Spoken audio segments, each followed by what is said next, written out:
దేవుని చిత్తము ఎందుకు అనంటే, పర్పస్ ఆఫ్ లైఫ్ అనంటే, మార్త విషయంలో దేవుడు చెప్పినట్లుగా నువ్వు విస్తారమైన పనులు కల్పించుకొని తొందరపడుతున్నావు. అయితే కావాల్సింది ఏంటి? ఒక్కటే. ఆ ఒక్కటి ఏంటో మనం తెలుసుకోగలిగితే మన జీవితము చాలా అర్థవంతంగా ఉంటుంది. సో ఈరోజు మన జీవితంలో దేవుని యొక్క చిత్తము ఏమై ఉందో తెలుసుకోవటము, ఆ చిత్తమును జరిగించటము మన లైఫ్ పర్పస్. ఆ సంగతులు మనం కొన్ని అర్థం చేసుకుందాం.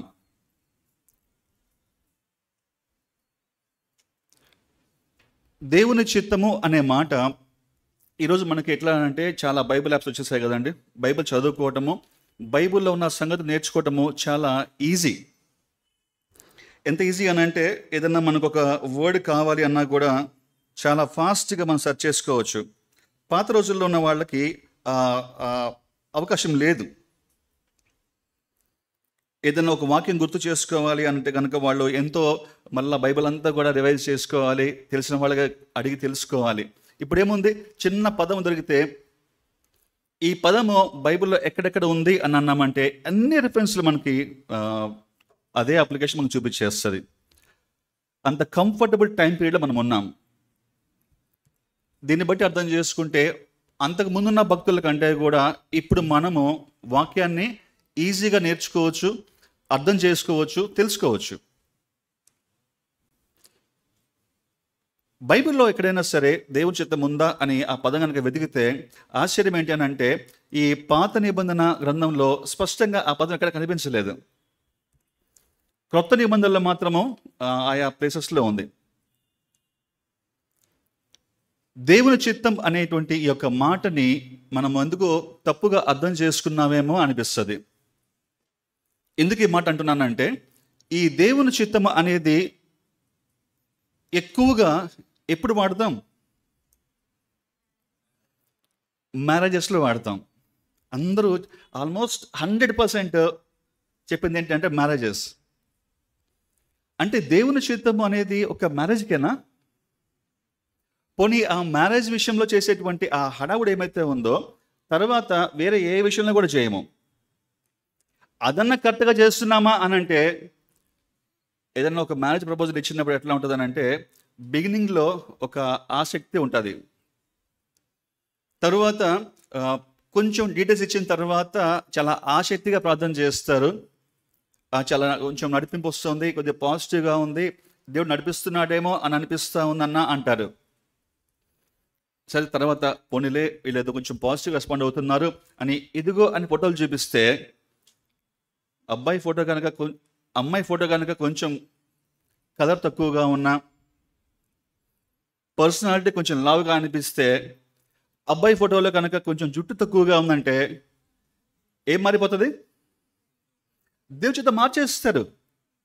ఇక ఆ తర్వాత మరలా ఫోన్ చేసి, ఏంటి బాబు, ఏంటమ్మా పరిస్థితి, దేవుడు మీతో మాట్లాడుతున్నాడా, మీకు ఏమైనా నడిపింపు వస్తుందంటే, అన్నా ఎందుకు మరి దేవుడు మౌనంగా ఉంటున్నాడు అన్న ఈ విషయంలో?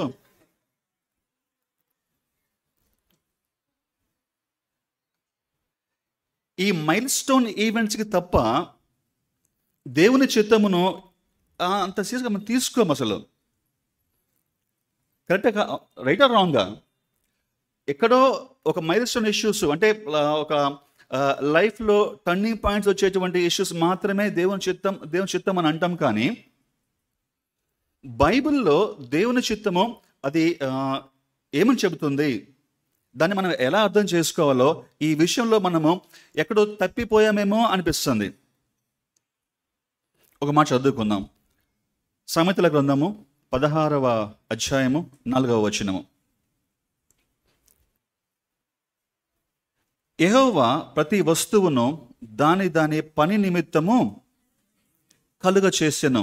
The lord has made everything for it's purpose.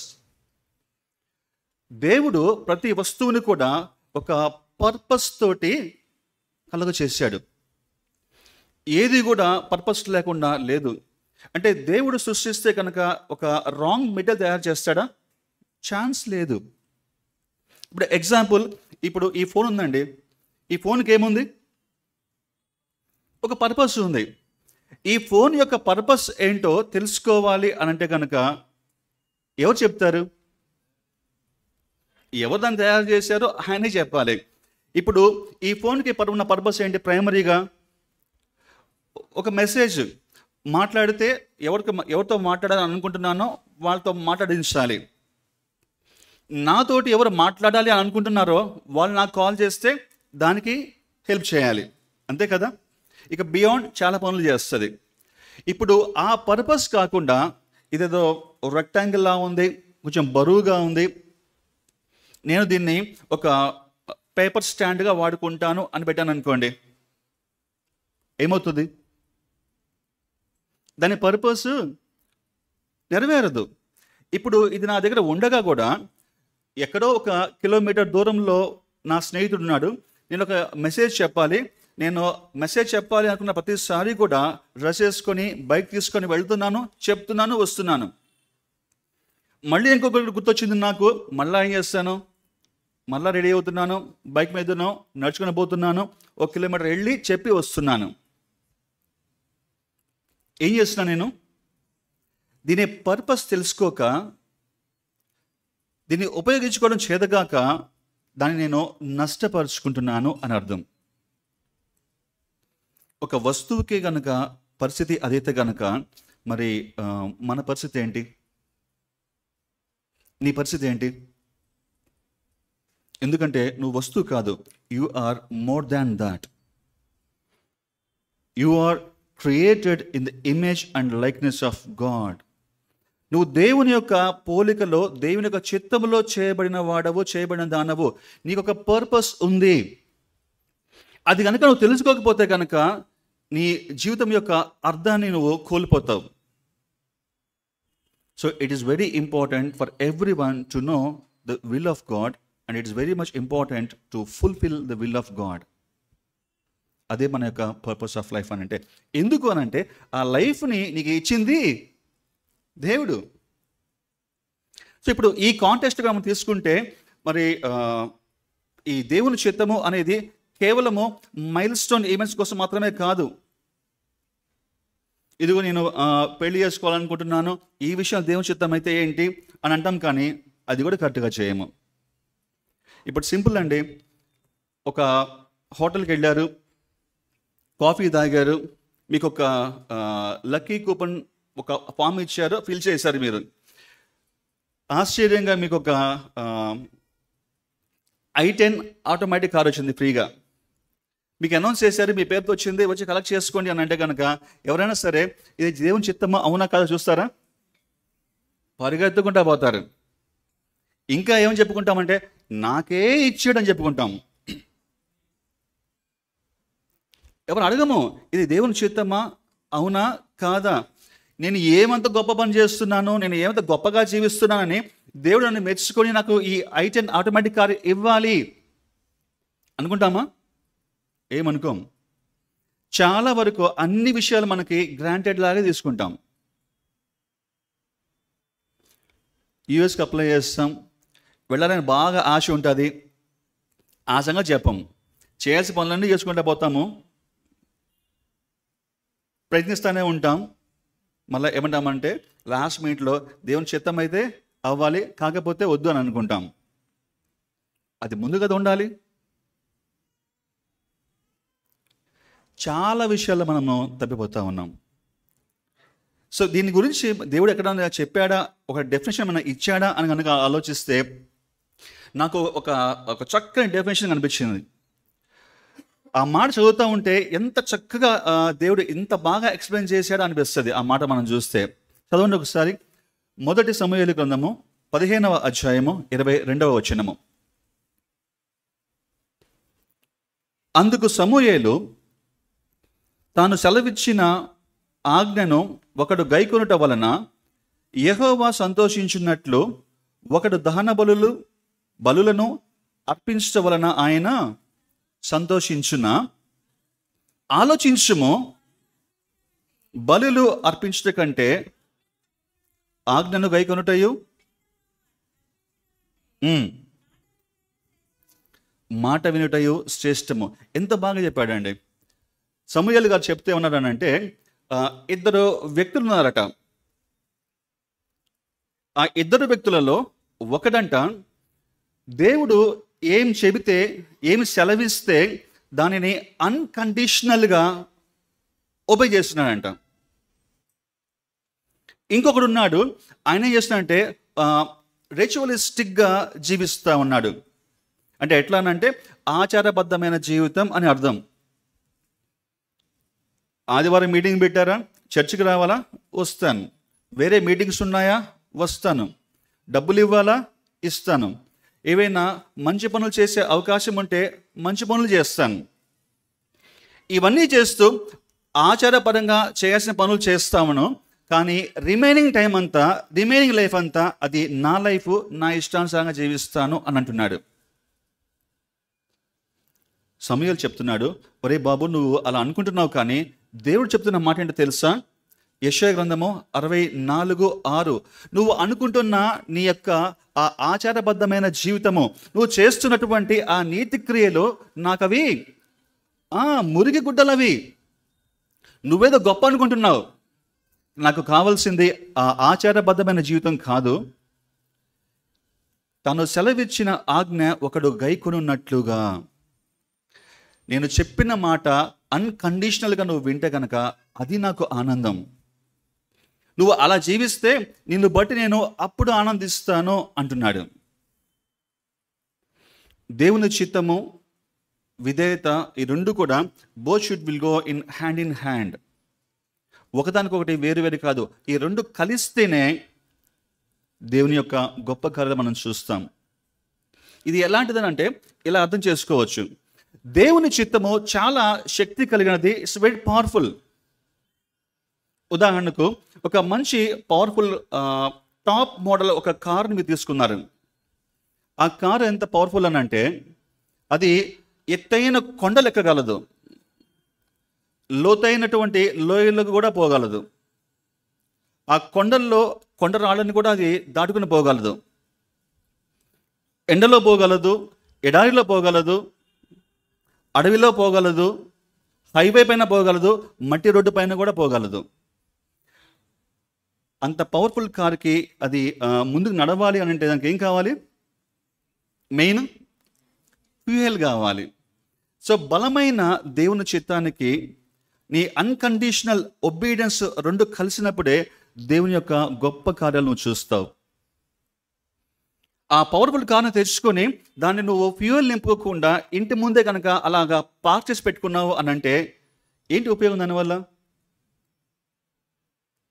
నీ కారు నీ ఇంటి ముందు ఎంతకాలం ఉంటుందో అది డస్ట్ పడుతుంది.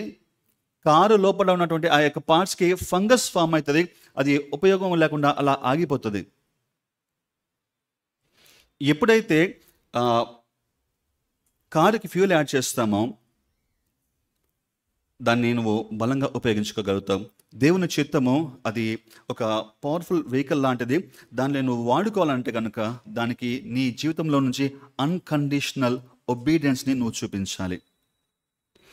ఎవరైతే అలాగా రెస్పాండ్ అవుతారో దేవునికి, అప్పుడు అంటున్నాడు, అలాంటి వాడిని బట్టే నాకు సంతోషం. అలాంటి వాడిని చూస్తేనే నేను సంతోషిస్తాను అంటున్నాడు దేవుడు. ఇప్పుడు ఈ ఇద్దరు మనుషుల్లో ఎవరు నువ్వు? ఆచారపరమైన భక్తి చేస్తున్న వాడివా, లేక దేవుని మాటను, దేవుని యొక్క చిత్తమును అన్కండిషనల్గా ఫాలో అవుతున్న మనస్సు ఉన్నవాడివా? ఎప్పుడైనా సరే దేవుడు చెప్పాడండి, ఇదిగో ఇలాంటి ఒక వ్యక్తిని చూస్తే నాకు భలే సంతోషం వేస్తూ ఉంది అని దాని గురించి చెప్పాడా? ఒక్క యేసు ప్రభు గురించి మాత్రమే మనము చాలా క్లియర్గా ఆ మాట మనం చూస్తాం. మత్తయి సువార్త 3వ అధ్యాయము 16-17 వచనాలు. యేసు బాప్తిస్మము పొందిన వెంటనే నీళ్లలో నుండి ఒడ్డునకు వచ్చెను. ఇదిగో ఆకాశము తెరవబడెను. దేవుని ఆత్మ పావురము వలె దిగి తన మీదకి వచ్చుట చూచెను. మరియు ఇదిగో ఈయనే నా ప్రియకుమారుడు, ఈయన యందు నేను ఆనందించుచున్నాను అని ఒక శబ్దము ఆకాశము నుండి వచ్చెను. యేసుక్రీస్తు ప్రభువారు ఆయన బాప్తిసం తీసుకొని బయటకు రాగానే ఆకాశంలో నుంచి ఒక గొప్ప శబ్దం వినబడతా ఉంది. ఈయన నా కొడుకు, నా కుమారుడు, ఈయనను చూస్తే నాకు ఎంతో సంతోషము అంటున్నాడు. ఎందుకు సంతోషము? ఇంకా ఆయన పరిచర్య మొదలు పెట్టలేదు కదా, ఇంకా ఆయన ఏమి ఒక అద్భుత కార్యం చేయలేదు, ఒక రక్షణ కార్యం ఇంకా జరగలేదు, సూచక్రియలు ఇంకా ఏమి జరగలేదు, ఇంకా ఆయన ఆ శిలువ కార్యం ఇంకా ముగియలేదు, ఏమీ లేదు అక్కడ. ఇంకా వెరీ బిగినింగ్లోనే ఆయన ఆ మాట అంటున్నాడు. ఏం చూసి దేవుడు యేసుక్రీస్తు ప్రభుని బట్టి ఆ సంతోషాన్ని ఆయన అలా ఎక్స్ప్రెస్ చేస్తున్నాడు అనంటే, మనము దేవుని చిత్తము అనంటే ఆల్వేస్ అన్నా కదా, మైల్ స్టోన్ ఈవెంట్స్ అని అనుకుంటాం. కానీ అదే కాదు, మన జీవితంలో చిన్నవి మొదలుకొని పెద్దవాడి వరకు కూడా దేవుని యొక్క ఉద్దేశం ఏమైందో తెలుసుకొని దేవుని చిత్తము అనగా ప్రతిరోజు ఆయన చిత్తము చేయటము ఆయనకు సంతోషము. ఏదో పెళ్లి చేసుకుంటున్నప్పుడు, ఓ ఇల్లు కడుతున్నప్పుడు, లేకపోతే అమెరికాకో, ఆస్ట్రేలియాకో, లేకపోతే యూకేకో వెళ్తున్నప్పుడు కాదు మనం చూసుకోవాల్సింది. ఎవ్రీడే మనం చూసుకోవాల్సింది. ఎందుకు అనంటే, యేసుక్రీస్తు ప్రభు యొక్క జీవితం అంతా కూడా మనము చాలా చిన్న జీవితం అది. ఆ 33 సంవత్సరాల జీవితం జాగ్రత్తగా అర్థం చేసుకుంటే దేవుని చిత్తం చేయటంలో ఉన్నటువంటి ఆ ఆనందము, జీవితానికి ఒక అర్థం ఇచ్చేటువంటి జీవితం ఎలా ఉంటుందో కూడా మనం తెలుసుకోగలుగుతాం. ఆయన ఈ 33 సంవత్సరాల జీవితాన్ని మనం తీసుకుంటే ఆయన మాట్లాడినట్లుగా రికార్డ్ చేయబడినటువంటి మొట్టమొదటి మాట బైబిల్ ఎక్కడుంది? లూకా సువార్త 2వ అధ్యాయము 49వ వచనము. సందర్భం ఏంటంటే, ఆయనకు 12 సంవత్సరాల వయసు ఉన్నప్పుడు పేరెంట్స్ ఆయన్ను వాళ్ళ యొక్క పద్ధతి ప్రకారంగా యెరూషలేము తీసుకొని వెళ్ళారు. పస్కా అది ఆ టైము. అందరితో వచ్చాడు, అందరితో వెనక్కి వచ్చాడేమో అని అనుకున్నారు వీళ్ళు. కానీ ఆయన వెనక్కి 12వ ఏట దేవాలయంలోనే ఆగిపోయాడు. వీళ్ళు చాలా దూరం వెళ్ళిపోయాక చూసుకున్నారు, అబ్బాయి ఇంకా మనతో రాలేదు, ఆ గుంపులో ఉన్నాడా, ఈ గుంపులో ఉన్నాడని చూసుకుంటే ఏ గుంపులో కనబడలా ఆయన. మరలా వాళ్ళు కంగారుగా ఏడ్చుకుంటా వెనకొచ్చి చూస్తే ఆ సిచ్యువేషన్ చూసి వాళ్ళు షాక్ అయ్యారు. ఏంటి సిచ్యువేషన్ అని అంటే, ఆయన యెరూషలేము దేవాలయంలో కూర్చొని మాట్లాడుతూ ఉన్నాడు. ఎవరుంటారండి యెరూషలేము దేవాలయము ఆ ప్రాంతంలో? ఆ టెంపుల్ అట్మాస్ఫియర్ ఎవరుంటారు? స్కాలర్స్ ఉంటారు, పెద్ద వాళ్ళు ఉంటారు, ధర్మశాస్త్రంలో బాగా పండిపోయిన వాళ్ళు ఉంటారు. అలాంటి వాళ్ళ మధ్యలో కూర్చొని ఈయన మాట్లాడుతూ ఉంటే, వాళ్ళని ప్రశ్నలు అడుగుతూ ఉంటే, వాళ్ళు వేసిన ప్రశ్నలకి ఈయన జవాబులు చెబుతూ ఉంటే విన్న వాళ్ళందరూ కూడా అక్కడ ఉంటుంది విస్మయముందిరి. అప్పుడు వచ్చి అడుగుతారు, అమ్మ చెప్తుంది, ఏంటి బాబు నువ్వు ఎలా చేసావు, ఇదిగో చూడు నీకోసం మేమంతా ఇంత వెతుకుని మళ్ళా వచ్చాం, నేనే కాదు మీ నాన్న కూడా బాధపడుతున్నాడు నీకోసము అంటే ఓ మాట చెప్తాడు ఆయన 2వ అధ్యాయంలో 49వ వచనము. మీరేల నన్ను వెతుకుచుంటిరి అంటే, వెతకమనా, వెతకొచ్చనా, వెతకకూడదనా? మీరెందుకు నన్ను వెతుకుతున్నారు అని అంటే, వెతకాలనా వెతకొద్దు అనా? వెతకొద్దు అని. నేను నా తండ్రి పనుల మీద ఉండవలను అని మీకు తెలియదా అంటే, యాక్చువల్గా ఆయనని ఆ మెచ్యూరిటీలో నడిపించింది ఆమెకి చెప్తున్నాడు, మీకు తెలుసు కదా నేనేమై ఉన్నానో, నా పర్పస్ ఏంటో అంటున్నాడు. నేను నా తండ్రి పనుల మీద నేను ఉండాలి. ఇన్ఫ్యాక్ట్ ఆయన ఈ లోకానికి వచ్చేటప్పుడు కూడా అదే మాట చెప్తాడు. హెబ్రీయులకు రాసిన పత్రిక 10వ అధ్యాయము 5వ వచనం నుంచి ఈ మాటలు మనం చదువుకోవచ్చు. ఆయన ఈ లోకమందు ప్రవేశించినప్పుడు ఇలాగు చెప్పుచున్నాడు, బలియు అర్పణయు నీవు కోరలేదు, కానీ నాకొక శరీరమును అమర్చితివి, పూర్ణ హోమములను పాప పరిహారార్థ బలులను నీకిష్టమైనవి కావు. అప్పుడు నేను గ్రంథపు చుట్టలో నన్ను గూర్చి వ్రాయబడిన ప్రకారము దేవా నీ చిత్తము నెరవేర్చుటకు ఇదిగో. ఆయన ఈ లోకానికి వచ్చినప్పుడు ఏం చెప్తున్నాడంటే, ఎవరు ఎవరు చెప్తున్న మాట? యేసుక్రీస్తు ప్రభు తండ్రితో చెప్తున్నటువంటి ఆ మాట, ఇదిగో నేను నీ చిత్తము చేయడానికే దిగి వచ్చాను. ఆ పక్కన మన పేజ్ చూసి అర్థమవుతుంది. 9వ వచనంలో కూడా ఆయన నీ చిత్తము నెరవేర్చుటకు ఇదిగో నేను వచ్చి ఉన్నాను. అయినా కూడా దేవుడు చెప్తాడు, నువ్వు వెళ్ళు, నీ పేరెంట్స్కి ఒబీడియన్స్ చూపించు అని అంటే 12 ఏళ్ల వయసులో ఆయన మళ్ళీ వెనక్కి వెళ్ళిపోయాడు. ఎవరి మాటకు లోబడ్డాడు? ఆయన తండ్రి మాటకు లోబడ్డాడు. ఎప్పుడు మినిస్ట్రీ స్టార్ట్ చేశాడు? 12 ఏళ్ళకే మొదలుపెట్టాడు. 12 ఏళ్ల వయసులోనే ఆయన దేవుని యొక్క పనులు చేయడం మొదలు పెడితే కనుక చాలామంది మనం ఇక్కడ కూర్చున్న వాళ్ళలో ఆల్మోస్ట్ 12 ఏళ్ళ పైగా ఉన్న వాళ్ళమే. మరి మన పరిస్థితి ఏంటి? అయినా కూడా చాలు, ఇప్పుడు టైం కాదు, వెళ్ళు, పేరెంట్స్కి ఫెయిత్ఫుల్గా ఉండు అని అంటే వెనక్కి వెళ్ళాడు. తల్లిదండ్రులకు నమ్మకంగా జీవించాడు. తరువాత 18 సంవత్సరాలు he served to the family, తన కుటుంబానికి సేవ చేశాడు. మరలా 30 సంవత్సరాల వయసు వచ్చే వరకు కూడా ఆయన బయటకు రాలేదు, కనిపించలేదు. నేను ఒక పర్పస్తో వచ్చాను, నాకు ఇచ్చిందే తక్కువ టైము, 33 సంవత్సరాలు, చేయాల్సింది చాలా ఉంది, ఇదిగో అందులో 30 సంవత్సరాలు నువ్వు ఇంటి దగ్గరే పెడుతున్నావు, ఇది బాగోలేదు అని అన్నాడా? అనలా మాట. దేవుని సమయం వచ్చే వరకు కూడా వెయిట్ చేశాడు. సమయము పిలుపు వచ్చే వరకు కూడా వెయిట్ చేశాడు. అది చాలా టైం తీసుకుంది. అయినా కూడా ఆయన ఎక్కడ కూడా తొందరపడలేదు, వెయిట్ చేశాడు. టైం వచ్చింది. టైం వచ్చినప్పుడు ఆయన బయటకు వచ్చి లోకానికి పరిచయం చేయబడ్డాడు. ఈ విధంగా మనము యేసు ప్రభు యొక్క జీవితాన్ని దగ్గరగా చూస్తే దేవుని చిత్తము చేయటం అంటే ఏంటో మనం నేర్చుకుంటాం. ఆయన తన లైఫ్లో దేవుని చిత్తము చేసేటువంటి ఆ యొక్క కమిట్మెంట్లో ఒక 4 విషయాలు మనం నేర్చుకుందాం. మొట్టమొదటి విషయము, దేవుని మాటకి లోబడేవాడు అంటే అర్థం ఏంటి అని అంటే, he who submits to the authority. అంటే మనం అనుకున్నాం కదండి, అన్కండిషనల్గా ఒబీడియన్స్ చూపించాలి అని. నీకెంత సామర్థ్యం ఉన్నా, నువ్వు ఏది చేయగలిగినా సరే నీ ఇష్టమే నువ్వు చేసుకోవడం కాదు, కానీ నిన్ను బట్టి దేవుడు ఏం కోరుకుంటున్నాడో అది చేయడమే ప్రాముఖ్యం. యోహాను సువార్త 6వ అధ్యాయము 38వ వచనము.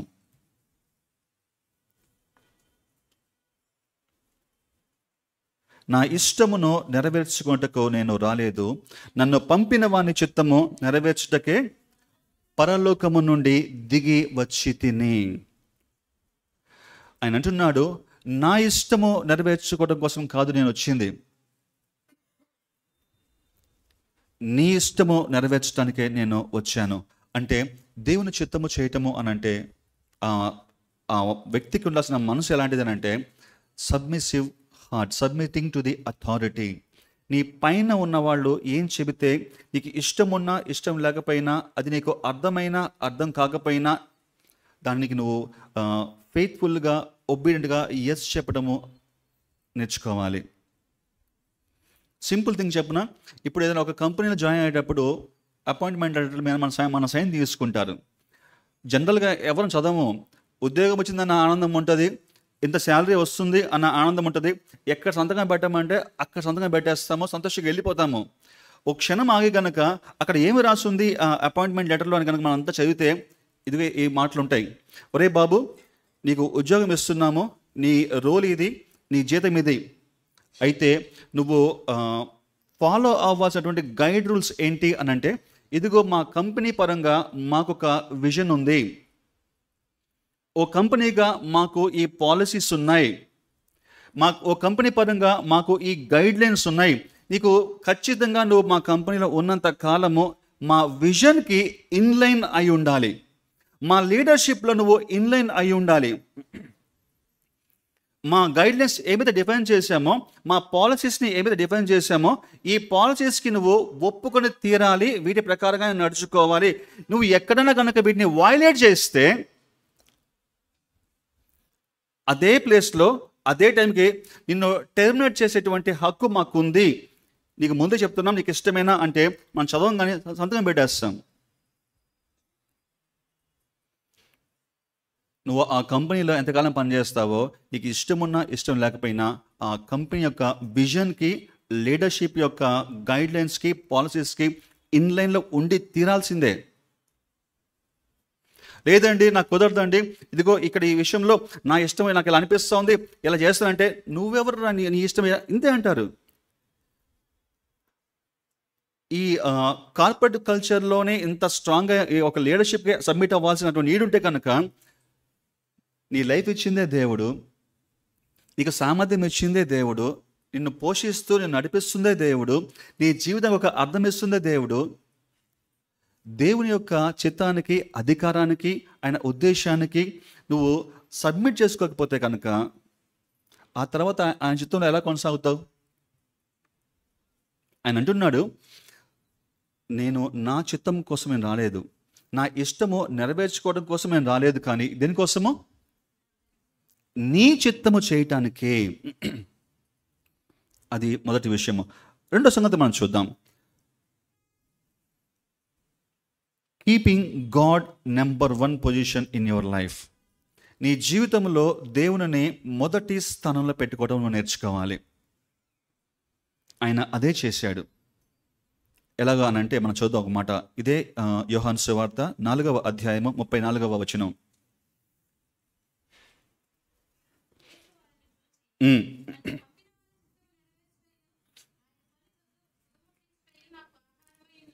సమరయ స్త్రీకి ఆయన సువార్త చెప్తున్నటువంటి ఆ సమయంలో వాళ్ళు శిష్యులు ఏంటంటే ముందుగా ఆహారం తెద్దామని ఊళ్ళోకి వెళ్ళారు. ఆహారం తీసుకుని వచ్చారు. వచ్చిన తర్వాత వాళ్ళు అనుకుంటున్నారు, ఏంటి ఈయన వీళ్ళతో మాట్లాడుతూ ఉన్నాడు, ఈయనకి భోజనం పెట్టేశాడేమో, తినేసాడేమో అని అనుకుంటున్నారు. ఒక చక్కని మాట చెప్పాడండి. మళ్ళీ ఇంకొకసారి చదవండి. యేసు వారిని చూచి, నన్ను పంపిన వాని చిత్తము నెరవేర్చడమే కాదు, ఆ పని తుదముట్టించడం అంటే చివరి వరకు కూడా ఆయన చిత్తమును కొనసాగించడమే నా ఆహారము అంటున్నాడు. అంటే God is number 1. He kept God in number 1 position in his life. ఎవరైతే మీ జీవితాలలో దేవునికి మొదటి స్థానం ఇస్తారో, మీ జీవితంలో దేవుని యొక్క చిత్తం నెరవేరటము మీరు చూస్తారు. చాలాసార్లు మనము ఆ పదం వాడతాం, కానీ అంత మన ఇష్టం నెరవేర్చుకుంటాం. ఎందుకు అనంటే దేవుడు కూర్చోవలసిన పొజిషన్లో ఎవరు కూర్చుంటాం? మనమే కూర్చుంటాం. ఈ సబ్మిటింగ్ టు ద అథారిటీ అని అనుకున్నాం కదా ఫస్ట్ పాయింట్. యాక్చువల్గా ఈ ఫస్ట్ పాయింట్ని ఫెయిల్ అయిందో తెలుసా? ఇద్దరు ఫెయిల్ అయిపోయారు. మొట్టమొదట సాతాను ఫెయిల్ అయిపోయాడు, రెండో ఆదాము ఫెయిల్ అయిపోయాడు. దేవుని యొక్క అధికారం కింద లోబడి ఉండవలసినటువంటి లూసిఫర్ అనేటువంటి ఆయన ఏమయ్యాడు అనంటే, దేవుని కింద ఉండటం కాదు, కానీ దేవుని కంటే హెచ్చించబడాలి అని హెచ్చించబడ్డాడా? అనుకున్నాడు. ఈ మొదటి పాపంలో క్రియ లేదు, అనుకున్నాడు. దేవుని యొక్క అధికారానికి లోబడే దగ్గర ఫెయిల్ అయిపోయాడు, తన ఉద్దేశాన్ని పోగొట్టుకున్నాడు, త్రోసివేయబడ్డాడు. ఆదాము కూడా దేవుడిచ్చినటువంటి ఆజ్ఞ విషయంలో దేవుణ్ణి నెంబర్ 1 పొజిషన్ పెట్టుకోవాల్సిన ఆదాము ఏమైపోయాడు? దేవుని యొక్క స్థానాన్ని తీసేసి దేవుని స్థానంలో ఆయన పోయి కూర్చున్నాడు. కానీ యేసుక్రీస్తు ప్రభు అలా చేయలా. ఏది మొదటి ఆదాము చేయలేకపోయాడో దానిని కడపటి ఆదాము చేసి చూపించాడు. ఎట్లాగంటే ఆయనకు దేవుడు నెంబర్ 1. ఇది రెండో సంగతి మనం నేర్చుకోవాలి. ఇప్పుడు మూడో సంగతి చెప్తాను. దేవుని చిత్తం చేసే వానికి ఉండాల్సిన మూడవ లక్షణం ఏంటనంటే, you must humble to your self. తను తాను తగ్గించుకునే గుణాన్ని నేర్చుకోవాలి. లేకపోతే దేవుని యొక్క చిత్తంలో కొనసాగలేము. చూడండి, ఇప్పుడు ఆయన సమరయ స్త్రీకి లేకపోతే సమరయ ప్రాంతానికి వెళ్ళి పరిచర్య చేయాలి అనంటే యూదులు వెళ్తారా? వెళ్ళరు. పోనీ ఇంకొక యూదుడు వెళ్ళి అక్కడికి వెళ్ళి పనిచేస్తూ ఉంటే మిగిలిన యూదులు ఒప్పుకుంటారా? ఒప్పుకోరు. యూదులు ఇష్టపడని ద్వేషించేటువంటి ఆ సమరయుల దగ్గరికి వెళ్ళి, అందులోనూ ఒక పాపములో ఉన్నటువంటి ఒక స్త్రీ దగ్గర ఆయన నిలబడి ఆమెకు సువార్త చెప్పి అక్కడ పరిచర్య చేస్తూ ఉంటే, మిగిలిన యూదులందరి ఎదుట నేను తగ్గిపోతాను, తగ్గించబడతాను, నన్ను తక్కువ చేస్తారేమో. ఇది ఎవరి ఆలోచన? ఇది మనకు వచ్చేటువంటి ఆలోచన. మన యొక్క థింకింగ్ ఎలా ఆలోచిస్తాం? ఇదిగో పలానా దగ్గరికి వెళ్తే నేను 500 మందికి 1000 మందికి నేను నాయకుడిని, మనిషి దగ్గరికి వెళ్ళాలి అని అంటే నేనేంటి, నా స్థాయి ఏంటి, నా విలువ ఏంటి? చిన్న గ్రామానికి వెళ్ళాలి, ఒక చిన్న 10 మంది దగ్గరకో 5 దగ్గరకో వెళ్ళాలి అని అనుకుంటే కనుక వెంటనే మనకు వచ్చేది ఏంటంటే నేనెవరు, నా స్థాయి ఏంటి, నా పొజిషన్ ఏంటి? పోనీ వెళ్ళకూడని స్థలానికి వెళ్తే అక్కడ అలా అంటే వెళ్ళకూడని చోటకి వెళ్ళి పనిచేస్తే నా విలువ ఏమైపోతుంది, తగ్గిపోతానేమో కదా. ఆయన అంటాడు, ఒరే బాబు, నన్ను నేనే ఆల్రెడీ తగ్గించుకున్నాను, ఇక ఎవరు కూడా తగ్గించడానికి వీలు లేనంత లోలలోకి వచ్చేసాను, ఇక మీరు నన్ను ఇంకా తగ్గిస్తారు? అది కదా ఆయన మనసు. అక్కడ ఫిలిప్పీయులకు రాసిన పత్రిక 2వ అధ్యాయము 6, 7, 8 వచనాలు చదువుదామా ఒకసారి?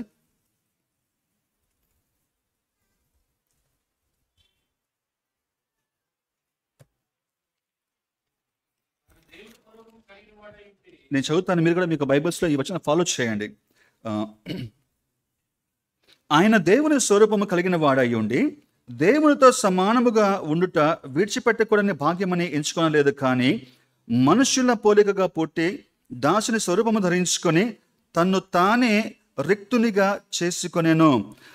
దేవుని స్వరూపంలో ఉన్నాడు, దేవునితో సమానంగా ఉన్నాడు, కానీ అదేదో విడిచిపెట్టకూడని భాగ్యము అని అనుకోలేదు. మనుషుల పోలికగా పుట్టాడు. అందులో కూడా ఏ రాజుగానో రాజకుమారుడుగా రాలేదు. దాసుని స్వరూపం ధరించుకున్నాడు, తను తానే రిక్తునిగా చేసుకున్నాడు. దీన్ని వివరించడం కోసము ఇంకొంచెం ముందుకెళ్ళి ఇలా అంటాడు ఆయన. ఏమన్నాడు? 8వ వచనము, ఆయన ఆకారమందు మనుష్యుడిగా కనబడి మరణము పొందినంతగా, అది కూడా కాదు, ఇంకా తగ్గించుకున్నాడు, సిలువ మరణము పొందినంతగా విధేయత చూపిన వాడే తన్ను తాను తగ్గించుకునేను. అరే బాబు, నన్ను నేనే తగ్గించుకున్నాను, ఇక మీరు నన్నకేం తగ్గిస్తారు? సమరయ్యకి పోతాను, పరిచర్య చేస్తాను, అవసరమైతే ఎక్కడికైనా వెళ్ళి ఒక్కరున్నా కూడా పరిచర్య చేస్తానికి ఆయన ముందుకెళ్ళాడు. ఎందుకు అనంటే అది దేవుని యొక్క ఏర్పాటు. ఈరోజు తగ్గింపు మనస్సు లేకపోతే కనుక దేవుని యొక్క చిత్తంలో కొనసాగలేవు, దేవుని యొక్క కార్యాలు నువ్వు చూడలేవు. తగ్గించుకోవటము నేర్చుకోవాలి. ఎంతగా అంటే ఇక దిగటానికే చోటు లేదు అన్న స్థాయికి దిగటము, అది యేసుక్రీస్తు ప్రభు చూపించినటువంటి మాదిరి. ఆయన టీచింగ్స్ అన్నీ కూడా అలాగే ఉంటాయండి. అక్కడికి వెళ్ళామనుకో, పేరు ఉంది, పలుకుబడి ఉంది అని చెప్పి గబగబా వెళ్ళి ముందుకెళ్ళి కూర్చోమాక, లాస్ట్ కూర్చో. నిన్ను ఎవరైతే ఆ ఫంక్షన్కి పిలుస్తారో వాళ్ళే వచ్చి నిన్ను పలకరించి నీ చేయబట్టుకొని అరే ముందుకెళ్దాం రా అని తీసుకుని వెళ్తే అది నీకు గౌరవం అంటాడు ఆయన. అలా పిలవకపోతే వెనకే కూర్చో, వెనకే కార్యక్రమం ముగించేసుకో, వెళ్ళిపో, పర్వాలేదు. నువ్వు కనుక ముందుకు వచ్చి కూర్చున్నావు అనుకో, నిన్ను పిలిచి ఆయన వచ్చి, సార్ ఇది పలానా ఆయన వచ్చి కూర్చుంటాడండి, పెద్ద ఆయన ఉన్నాడు, మీరు కొంచెం వెనక కూర్చుంటారా అని అంటే అది నీకు అవమానం. అంతదాకా తెచ్చుకోవద్దు. ఎవరో నిన్ను తగ్గించడానికంటే ముందే నిన్ను నువ్వే తగ్గించుకో. దేవుని చిత్తం చేసేవాడు ఉండాల్సినటువంటి 3వ లక్షణము తను తాను తగ్గించుకోవాలి. ఇప్పుడు 4వ మాట మనం చూసుకుందాం. Show complete 100% obedience to God. దేవుని చిత్తమునకు 100% విధేయత చూపించడము నేర్చుకోవాలి. అది ఎట్లాంటి మాట అనంటే పెద్ద పెద్దవి చేస్తామని కాదు, గొప్ప గొప్ప క్రూసైడ్స్లో ఈవెంట్స్లో ఉండటం అనే కాదు, చిన్న విషయాలు మొదలుకొని ఆయనకి లోబట్టము, చివరి దాకా లోబట్టము నేర్చుకో. దీన్ని ఎలా అర్థం చేసుకుంటాము అనంటే, ఉదయం బయటకు వచ్చాడు, చాలామంది వచ్చారు ఆయన దగ్గరికి మాటలు వినడానికి న్యాచురల్గానే. విస్తారంగా వాళ్ళకి చాలా మాటలు బోధించాడు, నేర్పించాడు. డే అంతా కూడా వాళ్ళతో టైం స్పెండ్ చేశాడు. ఇప్పుడు సాయంత్రం అయింది. దేవుని చిత్తము ఎలా బయలుపరచబడిందో ఏమో మనకు తెలియదు, కానీ ఆయనకి అర్థమైంది ఇప్పుడు ఆయన అక్కడి నుంచి అద్దరికి పోవాల్సిన సమయం వచ్చింది అని అర్థమైంది. కళ్ళు తెరిచి చూస్తేనేమో విస్తారమైనటువంటి జనసమూహం అంతా ఉన్నారు. అందరూ చాలా చక్కగా పొగుడుతూ ఉన్నారు, మెచ్చుకుంటున్నారు, సంతోషిస్తూ ఉన్నారు, చప్పట్లు కొడుతూ ఉన్నారు. మంచి లీడర్కి అంతకుమించి ఇంకేం కావాలి? మనల్ని బాగా కనపరుస్తున్న వాళ్ళు, చప్పట్లు కొడుతున్న వాళ్ళకంటే మించి ఇంకేం కావాలి? ఆ సిచ్యువేషన్లో దేవుని చిత్తము ఆయనకు వచ్చింది, నువ్వు అద్దరికి వెళ్ళాలి అన్నాడు దేవుడు. ఎందుకు? అక్కడ ఏముంది? రేపటి దినము ఒక ఆత్మ నశించిపోతూ ఉంది, నువ్వు అక్కడికి వెళ్ళాలి. మార్కు సువార్త 4వ అధ్యాయము 35వ వచనంలో ఈ మాట ఉంటుంది. ఎంత సీరియస్గా తీసుకున్నాడంటే ఆ మాటని, ఆ వచనంలో ఉన్నటువంటి ఆ ఎమోషన్ అర్థం చేసుకుంటే దాని యొక్క సీరియస్నెస్ మనకు అర్థమవుతుంది. చదువుకుందాం ఆ మాట. ఆ దినమే సాయంకాలం అయినప్పుడు ఆయన అద్దరికి పోవుదామని వారితో చెప్పగా. తర్వాత ఏమంటుందంటే, వాళ్ళు జనసమూహం అంతని పంపేశారంట. ఒక దోణి తీసుకున్నారు, రెడీ చేసుకున్నారు. ఆయన్ని ఉన్న పాటున, ఉందన్నమాట. ఇప్పుడు ఉన్న పాటున అనే పదము ఏ టైంలో వాడతాం? ఎప్పుడు? ఎమర్జెన్సీ ఉన్నప్పుడు, ఇమ్మీడియట్ అటెన్షన్ కావాల్సినప్పుడు ఉన్న పాటున. ఇప్పుడు ఒక పేషెంట్ సీరియస్గా ఉన్నాడండి. డాక్టర్ గారు ఏమో ఇంట్లో కొంచెం భోజనం చేస్తూ ఉన్నాడు. హాస్పిటల్ నుంచి ఫోన్ వచ్చింది, డాక్టర్ గారు పలానా పేషెంట్కి, ఆ బెడ్ మీద ఉన్న పేషెంట్కి చాలా సీరియస్గా ఉంది, ఏమైందో మాకు తెలియడం లేదు, ఆయన మరి హార్ట్ స్ట్రోక్ వచ్చిందో బ్రెయిన్ స్ట్రోక్ వచ్చిందో గిలగల కొట్టుకుంటున్నాడు, మీరు రావాలి. నేను భోజనం చేస్తున్నానమ్మా. సార్, ప్రాణం పోతుంది, మీరు భోజనం చేస్తాం కాదు, ఉన్న పాటున అనంటే చేయి కడుక్కొని వెళ్ళిపోయేటువంటి మనస్సు అని అర్థం. రేపు మార్నింగ్ అంతా మాట్లాడాను, విస్తారంగా మాట్లాడాను, ఎంతమంది ఉన్నారు, అలసిపోయాను. ఒక్క ఆత్మ అయినా సరే ఆయనకు ప్రయారిటీ. అలాగే చివరి వరకు దాన్ని అదే మెయింటైన్ చేశాడండి.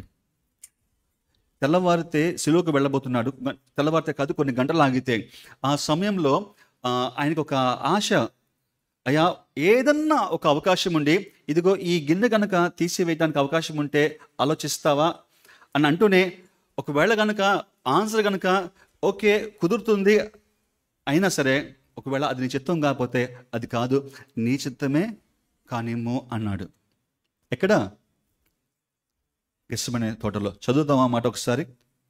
మత్తయి సువార్త 26వ అధ్యాయము 39. కొంత దూరము వెళ్ళి సాగిలపడి, నా తండ్రి, సాధ్యమైతే ఈ గిన్నె నా యొద్ద నుండి తొలగిపోనిమ్ము. రేపు జరగబోయే దాంట్లో ఏదో ఎక్కడో ఆయనకి కొంచెం కష్టమయ్యేది, ఆయనకి బాధ కలిగిస్తున్న అంశం ఉంది.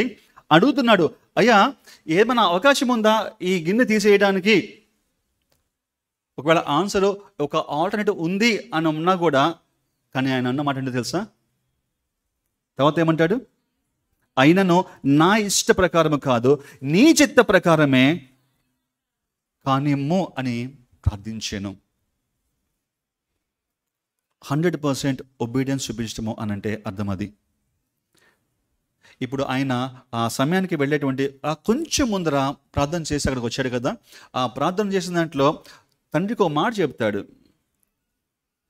యోహాను సువార్త 17వ అధ్యాయము 4వ వచనంలో,